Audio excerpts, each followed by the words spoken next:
Kasih dan juga pengembangan diri.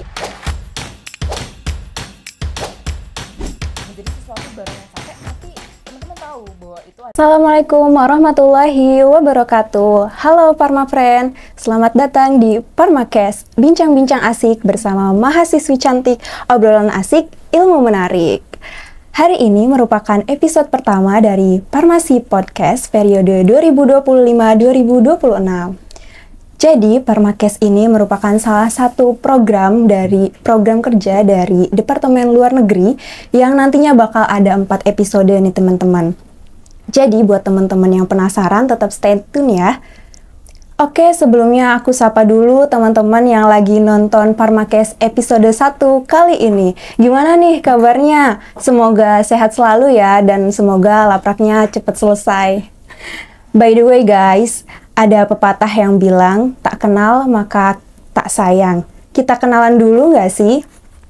Kenalin, aku Naya Fahirama Sutarno sebagai host pada Parmakes episode 1 kali ini.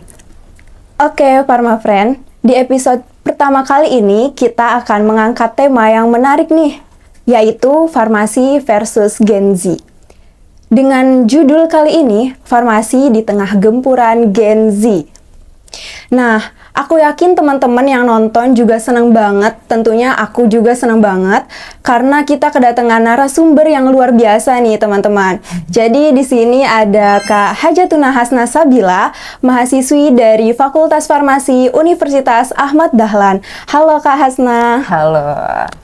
Oke Kak, gimana kabarnya Kak? Kalau ditanya kabar, alhamdulillah pastinya baik dong ya. Sebelumnya aku mau ucapin terima kasih banyak buat Kak Hasna yang sudah meluangkan waktunya untuk mengisi acara Parmakes episode 1 kali ini. Oke, Kak Hasna, kalau boleh tahu sekarang kesibukannya apa nih Kak? Oke, mungkin ini agak lebih ke cerita ya teman-teman. Karena memasuki semester yang udah tua gitu ya di Fakultas Farmasi, untuk kegiatan tuh kurang lebih kita lebih memadatkan di matkul ya, dan juga alhamdulillah kita sudah running untuk persiapan KKN seperti itu, karena di UAD sendiri kan banyak sekali tuh macam-macam KKN-nya gitu ya. Jadi kebetulan di semester kali ini sudah banyak sekali kita persiapan KKN dan juga persiapan untuk promosi kesehatan gitu. Jadi lebih padat untuk kegiatan dari aplikatif di mata kuliah seperti itu. Oh, ngomong-ngomong nih Kak, soal jadwal padat nih Kak. Kakak juga kan sebagai Gen Z nih, gimana caranya ngimbangin antara akademik, organisasi, dan juga pengembangan diri di era yang serba cepat ini nih Kak, gimana tuh? Oke. Ngomong-ngomong tentang era yang serba cepat ya, itu memang betul sekali gitu. Karena seperti yang kita ketahui bersama bahwasannya, waktu yang sekarang kita rasakan ini sudah sangat cepat sekali seperti itu ya, dan menuntut akan banyak hal supaya kita bisa menyelesaikan segala sesuatunya dengan cepat, tuntas, dan juga efisien seperti itu. Nah, kalau ditanya bagaimana sih caranya supaya mengimbangi semuanya agar terlihat, agar apa ya bahasanya, agar semuanya tercapai sesuai dengan tujuan dan sesuai dengan apa yang kita mau ya. Kalau ngomongin tentang tujuan ya, teman-teman pastinya harus memprioritaskan diri sendiri terlebih dahulu sebelum segala sesuatunya itu. Kalau sudah bahasanya tentang memprioritaskan diri, artinya teman-teman sudah menargetkan apapun itu untuk menyelesaikan terhadap diri sendiri terlebih dahulu, seperti itu. Jadi kuncinya pertama adalah prioritas diri gitu. Jadi memprioritaskan diri terlebih dahulu, selanjutnya adalah menata apa-apa yang kemudian bisa kita tracker untuk kedepannya bisa kita selesaikan terlebih dahulu. Jadi kita memprioritaskan, jadi gini, membahasakan sesuatu tentang prioritas ya. Itu berarti kita tidak menjadikan semuanya itu jadi multi gitu. Ya katakanlah kalau sekarang multitasking lah ya bahasanya gitu. Jadi kita memprioritaskan segala sesuatunya itu berdasarkan apa yang bisa kita selesaikan terlebih dahulu. Lalu selanjutnya jika sudah selesai baru kita memprioritaskan yang lain, seperti itu. Gitu. Oh, baik. Jadi kita yang pertama memprioritaskan diri, terus yang kedua juga tracker ya, Kak. Oke. Oke. Nah, kan tadi prioritas diri itu, Kak.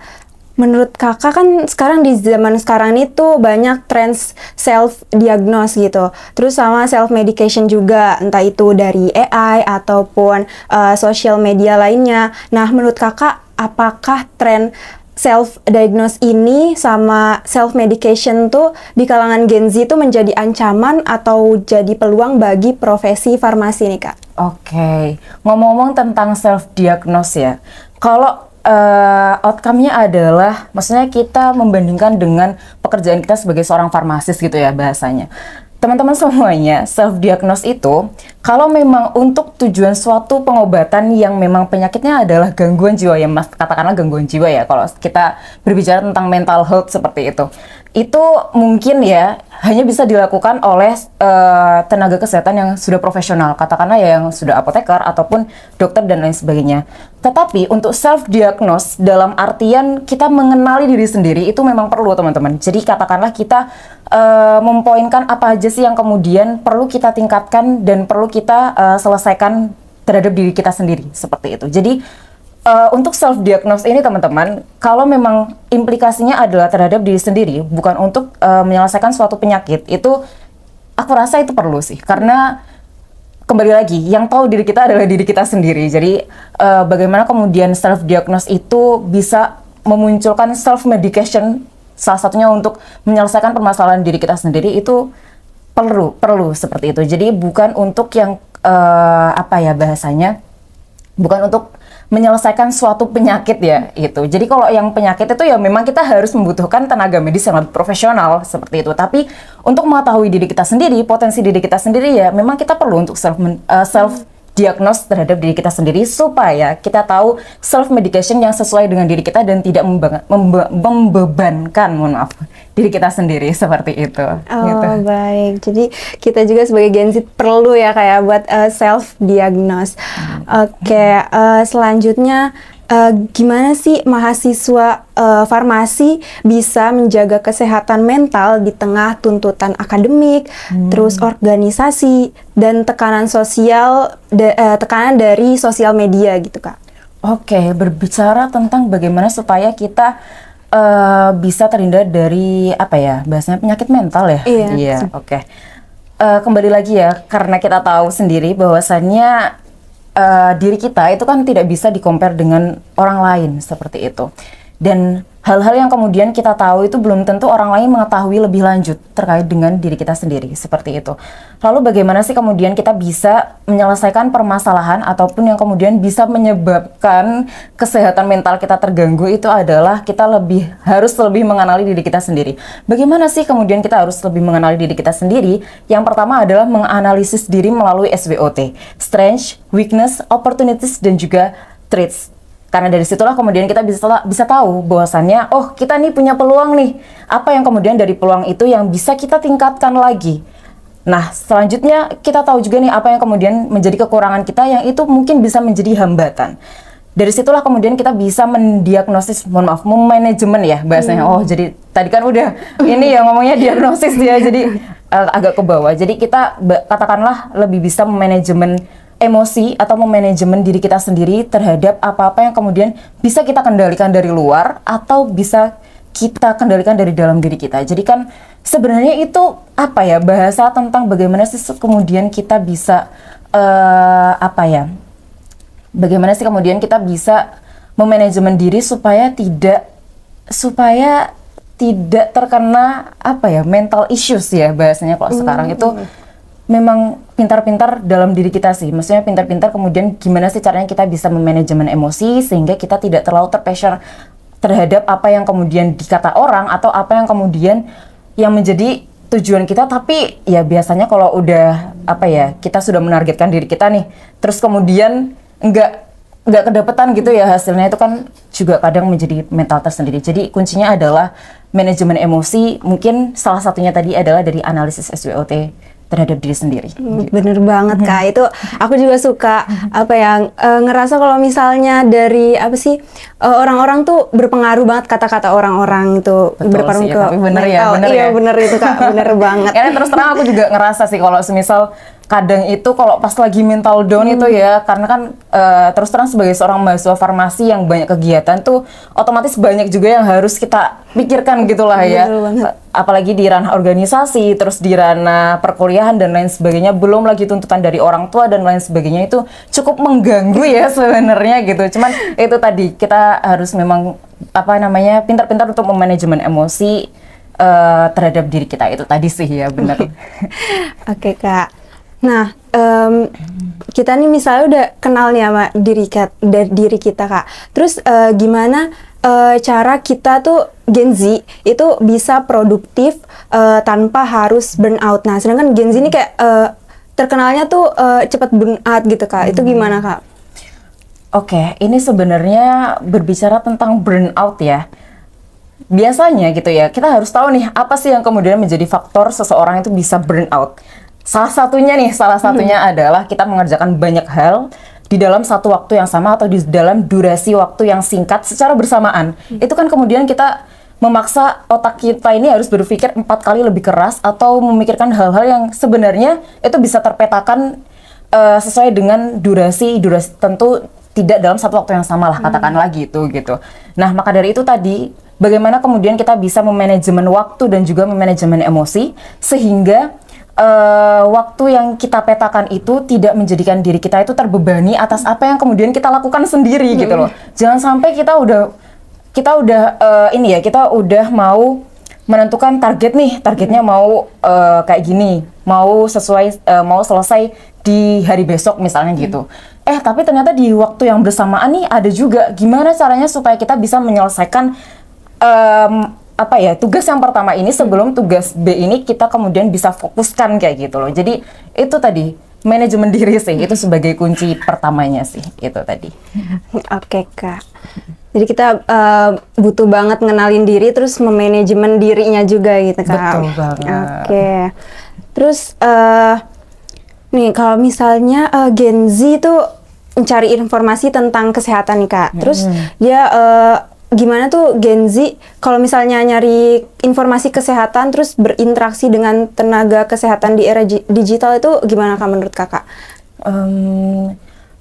Berinteraksi dengan dengan tenaga kesehatan di era digital sama mencari informasi kesehatan Kak.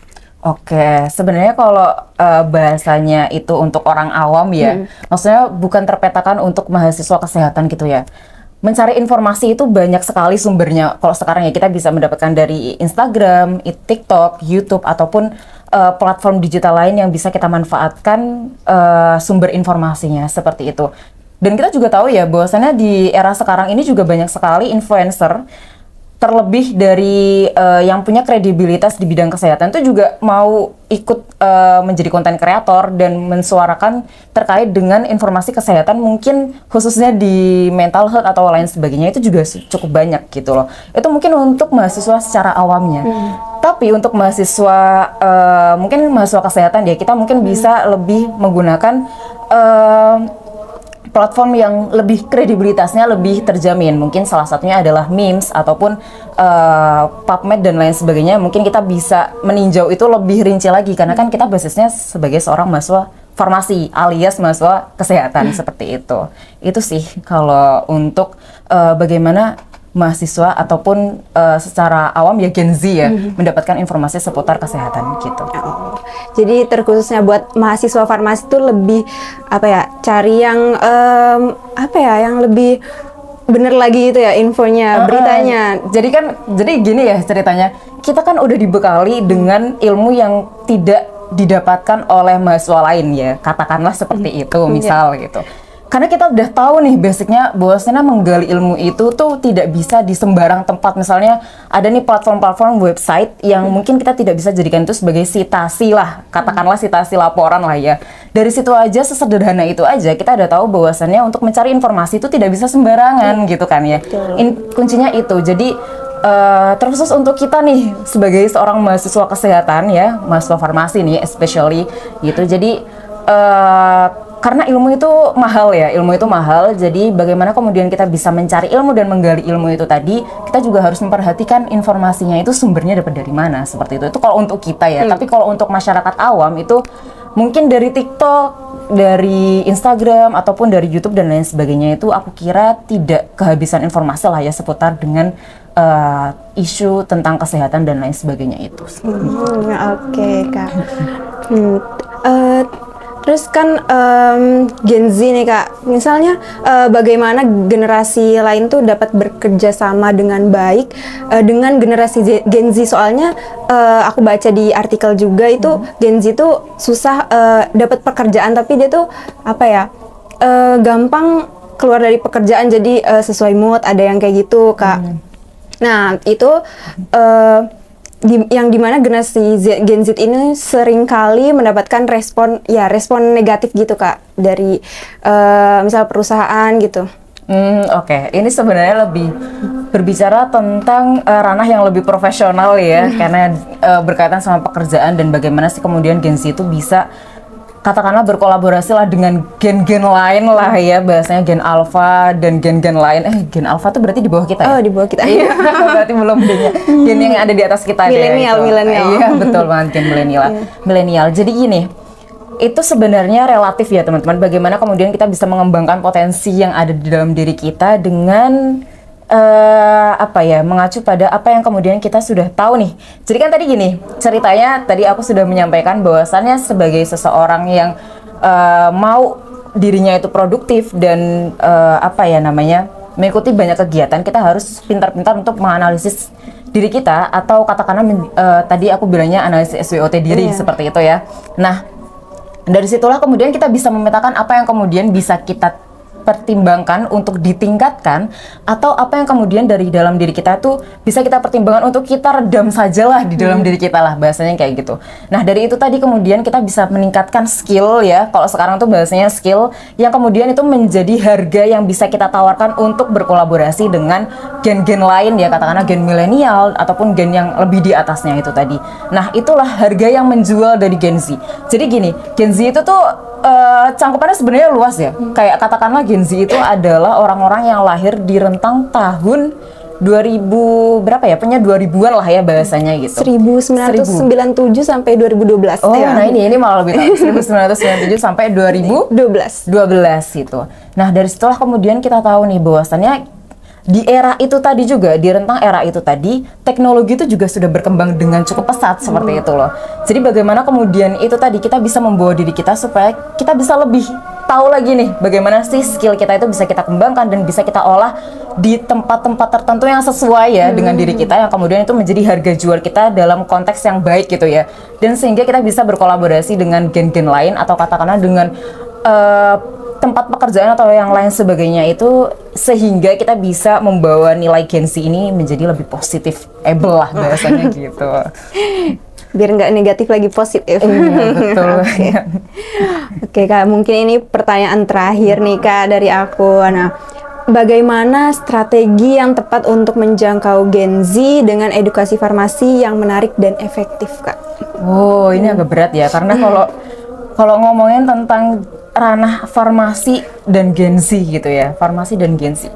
Mungkin kalau semisal di-compare ya, mungkin hal-hal yang kemudian bisa kita promosikan gitu ya dari seorang farmasis gitu ya, dan seorang Gen Z itu mungkin ilmu kita terhadap kesehatan itu tadi sih. Jadi bagaimana kemudian kita bisa memahamkan kepada orang-orang di luar sana bahwasannya kesehatan itu penting ya, minimal itu dulu deh, minimal itu dulu. Karena kita tahu ya bahwasannya ketika orang itu sudah sakit gitu ya, obat itu tuh bukan suatu hal yang bisa loh seenaknya dikasih gitu ya, karena obat itu kalau nggak sesuai takaran juga bakal jadi racun juga gitu ya bahasanya gitu.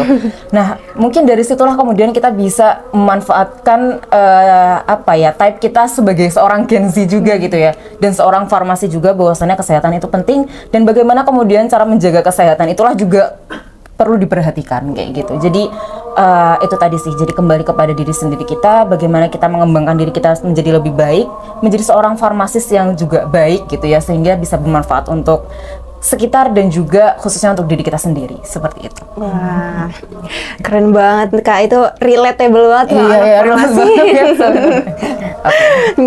Oke, Terakhir nih Kak Hasna ada closing statement nggak nih buat penonton Permakes episode 1 nih Kak? Episode 1. Oke. 10 menit kita berbicara tentang Gen Z dan juga hal-hal lain yang kemudian perlu kita bicarakan terkait dengan Gen Z. Bahwasannya kita tahu ya, sebagai seseorang yang sudah punya prinsip lah, bahasanya gitu. Sebagai seseorang yang sudah punya prinsip, kita tahu bahwa segala sesuatu yang kemudian kita mau tuju itu punya konsekuensi. Belajar memang capek, tapi nggak belajar lebih capek. Punya relasi memang capek, tapi nggak punya relasi lebih capek. Jadi bagaimana kemudian teman-teman itu bisa memposisikan diri teman-teman untuk menyelesaikan susahnya teman-teman yang mau teman-teman selesaikan gitu. Bagaimana kemudian teman-teman bisa mengmanajemen diri teman-teman ketika belajar itu menjadi sesuatu barang yang capek, tapi teman-teman tahu bahwa itu adalah sesuatu yang juga perlu diselesaikan, seperti itu. Teman-teman tahu bahwa berorganisasi itu capek, tapi teman-teman tahu kalau nggak berorganisasi dan nggak berrelasi dan nggak punya pengalaman, itu lebih capek lagi. Jadi bagaimana kemudian teman-teman bisa memposisikan diri teman-teman, menyelesaikan susah teman-teman yang mau teman-teman selesaikan, dan teman-teman tahu bahwa itu berdampak pada teman-teman hingga ke depannya, seperti itu. Wah, bagus banget ini closing statementnya. Ini bikin termotivasi gitu Kak. Sama teman-teman yang lagi nonton juga pasti termotivasi banget ini. Oke, sekali lagi terima kasih Kak Hasna yang udah meluangkan waktu untuk sharing-sharing di sini Kak. Makasih banyak. Nah, Pharma Friend, sekian episode pertama Pharmakes kali ini. Jangan lupa like, comment, share, and subscribe. Dan nantikan keseruan selanjutnya di Pharmakes episode 2, 3, dan 4. Terima kasih.